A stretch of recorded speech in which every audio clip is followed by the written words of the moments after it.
November 24th, 1971. Afternoon, Portland Airport, Oregon. An ordinary-looking man in a dark suit, white shirt, and tie. One of those clip-on office ties. He buys a one-way ticket. He pays cash. He sits alone. He orders a bourbon and soda. And then, from seat 18E, he passes a note. In the calmest and most terrifying way you can imagine, I have a bomb. The strange thing is not that he says it. The strange thing is what he does next. Because in just a few hours, that man is going to hijack an airplane, collect $200,000 in $20 bills, and vanish by jumping into the void in the middle of the night without firing a single shot. And the most disturbing part is that, more than half a century later, we are still arguing over the same thing. Was it the perfect escape or an impossible disappearance? Because here lies a paradox that should not exist. A simple plan carried out by an ordinary man, leaving behind real physical evidence. But that evidence points in opposite directions. Today, we are going to reconstruct Cooper's mechanism, the physics, the small decisions, and the only trace that surfaced after the jump. And when we get to that trace, you will understand why this case never closes. It opens. Because DB Cooper is not just a man, he is a whole in reality. DB was not even his name. The man bought the ticket as Dan Cooper. DB was born from a press error, a misunderstanding that turned into legend, and along the way, gave the hijacker the best camouflage possible, a false name, laid over another false name. So you understand the scale of this. Look at the numbers, because the numbers are what turn this into big history, and not mere gossip. A Boeing 727, 36 passengers, a bomb threat, 4 parachutes demanded, $200,000 in $20 bills, and a jump into the void from an aircraft in flight, in the middle of the night. All of that in a single day. The FBI investigated it for decades. In 2016, it said, "We will no longer investigate this actively." But one line remains open. If specific physical evidence turns up, parachutes or money, let us know. That detail tells you everything. They did not step back because they knew the truth. They stepped back because the case had become a monster, the mechanism. The first reward of the mystery comes quickly, because if you understand this, you understand why Cooper did not choose just any airplane. He chose a Boeing 727 because of a feature that today sounds absurd: its rear staircase. This is not poetry, it is mechanics. That airplane had a rear door, an exit that was not the usual side door passengers board through, but a back stairway that, at the time, was part of the 727's identity. And Cooper built his entire plan around that. He was not crazy. He was not winging it. He was not a lucky man. He was someone who, at the very least, had studied the scenario meticulously, like a map. Let's move forward as if we were inside the plane. On November 24th, Cooper boards Flight 305 bound for Seattle. The first psychological trick appears. He does not shout, he does not run, he does not become theatrical. He hands over a note. At first, the flight attendant does not even think bomb. She thinks something else, flirting, maybe, until she reads it. And in that second, the world changes. Because the hijacking does not begin with a gunshot. It begins with a sentence written on paper. And there, Cooper does what separates amateurs from people who understand the game. He does not ask for a plane. He does not ask for immunity. He asks for something measurable: money and parachutes. 4. And if that 4 still does not seem strange to you, wait. Because that number is the first nail in the coffin of 2 theories at once.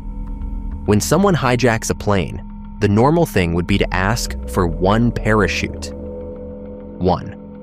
Why 4? The most logical answer is the coldest one. Cooper did not want to be sabotaged. If he asks for one, they can give him a defective one by accident. But if he asks for 4, the police and the airline have to assume he might take someone with him as a hostage. And then they cannot risk that parachute failing. Cooper turned his demand into a shield, and he did it with a number, 4. A small detail that changes everything. Seattle, the plane lands. Cooper gets the ransom, and he lets the passengers go. 36 people get off alive. They leave trembling. They leave without knowing they have just witnessed a legend.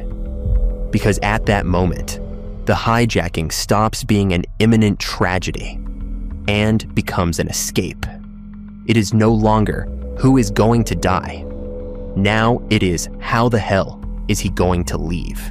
And this is where the world splits in two. Those who believe Cooper was a genius, and those who believe Cooper was signing his own death warrant. Because now comes the thing no one can stage without paying a price. The jump. To understand why this case is still alive, you need to remember the world in which it happened. These were not today's airports. There was not the same level of screening, and there was not the same kind of security we know now. And above all, there was a trend. Airplane hijackings were happening. Enough that the idea existed in the mind of someone who wanted to play against the system. Cooper did not invent the concept, but he did invent a version that seemed clean. And the Boeing 727 was the perfect board. Why? Because a jump from an aircraft in flight is not a movie scene. It is an argument with physics. The wind, the altitude, the darkness, the cold, the terrain, the timing, and even so, Cooper demands that the aircraft take off again. During the flight, he manages to open that rear staircase, and shortly after 8 at night, he disappears. No screams, no gunshots, just an open door into nothingness. If Cooper died, this case should have ended quickly. A body turns up, a parachute turns up, money scattered through the forest, maybe. Something. But no, it was not a corpse. It was not a parachute found hanging from a tree. It was not a suitcase full of soaked bills. It was silence, years, then decades. And in that void, the myth grew the way myths grow. People filled in what was missing. He was an expert. He was military. He was a professional parachutist. He hid and lived happily ever after. But reality is crueler, because reality left behind one clue, and that clue does not fit any easy story. February 9th, 1980. No, wait, February 10th, 1980. A beach along the Columbia River in Washington, a place known as Tina Bar or Tenna Bar. An 8-year-old boy, Brian Ingram, is arranging sand to build a campfire, and his hand touches something buried. He pulls out 3 deteriorated bundles of $20 bills, still held together by rubber bands. In total, he finds approximately $5,800. This is not a rumor. It is not an internet theory. It is real money, and it was confirmed as part of Cooper's ransom. And now, tell me if this is not a logical nightmare. If Cooper survived, why did almost none of the money ever show up in circulation? Did he keep $200,000 hidden like a nuclear secret for the rest of his life? What was the point of risking everything only to never spend it? But if Cooper died, how did 3 bundles of money end up on a river beach, buried years later, far from any clear, exact point? Did the river carry them there? Did someone bury them? Were they lost during the jump? Every answer opens an even worse question. Level 1, the man in the suit. Level 2, the perfect airplane. Level 3, 4 parachutes. Level 4, the jump in the night. Level 5, the money appears, but not as it should. And now, Level 6, the physical evidence that exposes him and at the same time protects him. The tie, the clip-on tie he leaves behind. That small object is the most frustrating thing in the world, because it means two opposite things. 1. Cooper was careful enough to execute a gigantic plan. And 2. He was careless enough to abandon a personal item at the scene. Who does that? An expert? Or an ordinary man under pressure? And this is where the story becomes a fight between the epic and the possible, because the environment that night was not forgiving. It was darkness, it was cold, it was hostile terrain, and according to the FBI, the parachute he ended up using may have been barely maneuverable. Something that, in a night jump, in difficult conditions, in those conditions, you are not jumping, you are falling. So what kind of person throws himself into that roulette wheel? And to me, the most disturbing thing of all is this: the precision of what he demanded versus the uncertainty of the outcome. Cooper orders specific flight conditions to make a jump easier. That sounds like technical knowledge, but the fact that there is no clear trace sounds like disaster, as if it had been a brilliant plan, executed in the one place where brilliant plans go to die: nature. There are 3 possible paths here, 3 terrifying possible paths. Path 1, Cooper dies. This is the physical hypothesis, the one that hurts but fits common sense. You jump at night in the cold with no visibility toward forest and uneven ground. The probability of survival exists, but the probability of walking away unharmed and then disappearing with a payoff without leaving a trace is another story. If he died, the money could have been scattered, soaked, sunk, carried by currents, and years later, a portion of it ended up buried on a riverbank. The problem? The money that was found was still bundled, still held by rubber bands. That does not feel like bills flying freely through the world. It feels like someone put it there, and that someone opens path 2. Path 2. Cooper survives. This is the identity hypothesis. If he survived, then Cooper was not just a man with information. He was a man with skills. Someone who planned routes, timing, exits. Someone who vanished in an age without cameras on every corner. But then the money bites back. Why does it not appear? Why does the ransom leave no trail? That financial silence is the loudest scream in the case, which brings us to path 3, the most poisonous of all. Path 3. Cooper never intended to use the money as money. He intended to use the money as a weapon, as a myth, as a smokescreen. Think about this. If Cooper had another objective, revenge, defiance, ego, then the money was only a key to buy himself a historic moment. And then the discovery of $5,800 is not an accident.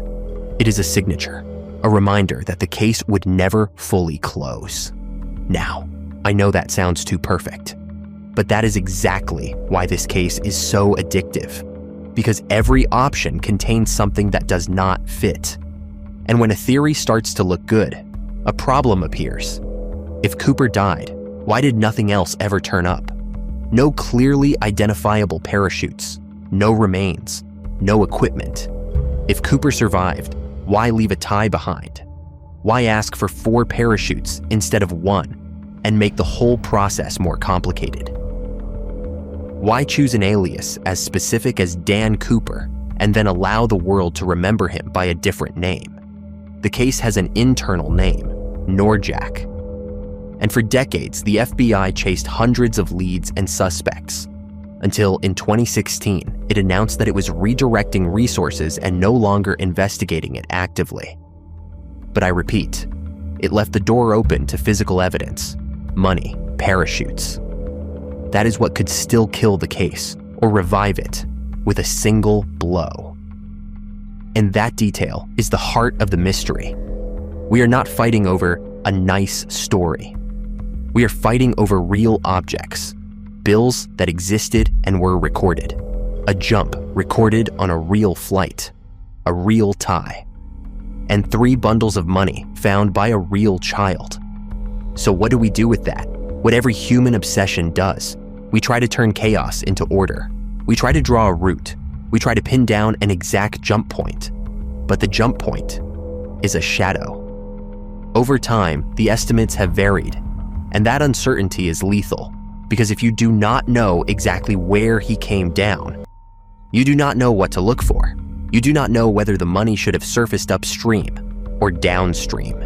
You do not know whether the body should have been in the forest or buried beneath snow that melted months later. And there lies Cooper's cruelest trick. His escape does not rest on intelligence alone. It rests on the fact that he chose the one place where truth decomposes: the night, the wind, and miles of wilderness. 4 parachutes. That 4 is a psychological statement. Cooper is saying, I do not trust you. And at the same time, you cannot afford not to trust me. Because if the authorities think he alone is going to jump, they might risk giving him a bad parachute. But if there is a chance he takes someone with him, they cannot. So Cooper shields himself without violence. And that is why this case is so irritating to the system. There is no heroic scene. There is no exchange of gunfire. There is no screaming, aggressive villain. There is a man sitting in a seat, turning fear into negotiation. And then he leaves. But even if he was brilliant, there is something the myth always ignores. The jump is the irreversible act. Before the jump, Cooper controls the board. After the jump, reality does. And reality is indifferent. It does not care about your plan. It does not care about your ego. It does not care about your suit. So what is the honest conclusion? A man who disappears without a confirmed identity. A massive ransom that almost never surfaces in the real world. A single appearance of money, buried, as if the case refused to die. And an agency that stops investigating, but keeps waiting for the object that could change everything. That is not an ending. That is an open wound. And that is why D.B. Cooper is not just an unsolved crime. It is a mirror that shows us something uncomfortable. Sometimes a simple plan enters a complex system, and the result is neither justice nor failure. It is fog, and fog is the favorite place of myths. Maybe Cooper died that very night, and we will never know for sure. Maybe he survived and took his real name to the grave. Or maybe the truth is the worst of all, that the case is held together by a handful of pieces of evidence that will never fit perfectly, because nature already did its work and erased whatever was missing. But if one day a parachute appears, if one day more money appears, if one day a physical piece turns up that cannot be argued away, in that second, half a century of theories will fall like dominoes. And then, at last, we will know whether D.B. Cooper was the man who beat the system, or the man who gambled against physics and lost. Or, what do you think? Let me know in the comments. If you enjoyed this video, support the channel by subscribing. That way, we can keep bringing you new mysteries. And tell me, is there a specific story you'd like us to tell for you? Sending you a hug.